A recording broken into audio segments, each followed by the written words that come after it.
صداشو که شنیدین، ظاهرش هم که گویای حضورتون هست.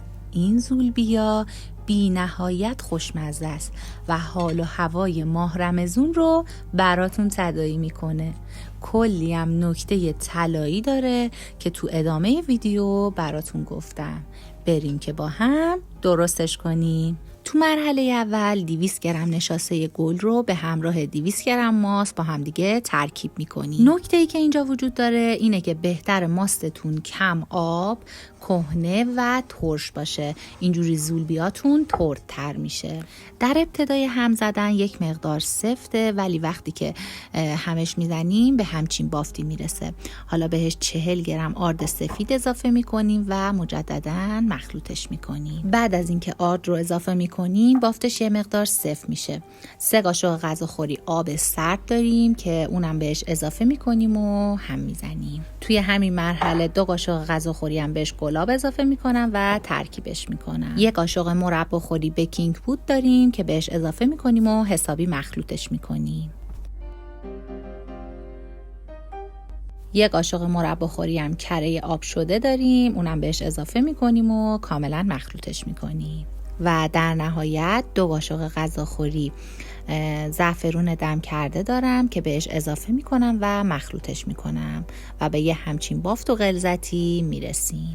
من برای اینکه خیالم از ترکیب شدن همه مواد با هم راحت بشه از صافی ردش میکنم. بعد از اینکه از صافی ردش کردید مواد زولبیاتون رو داخل ظرف دربسته، اگه ماستتون شیرین بود در فضای محیط، اگه ماستتون ترش بود حتما داخل یخچال حداقل 6 ساعت بهش استراحت بدید. مواد زولبیای من حدوداً 1 روز استراحت کرده بود، همطور که دیدید روش حباب بسته بود.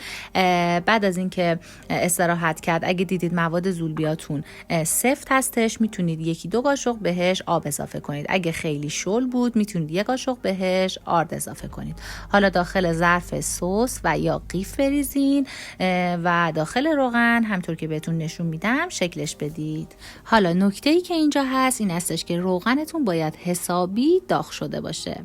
من بهتون پیشنهاد میدم که از قیف استفاده کنید، چون سریع قیف رو میتونید به اندازه‌ای که خودتون دوست دارید برش بدید و زولبیاهاتون رو همون شکل و طرحی که خودتون دوست دارید بهش طرح بدید. ببینید اینجا من 2 طرف زولبیا رو داخل روغن کاملا سرخش کردم.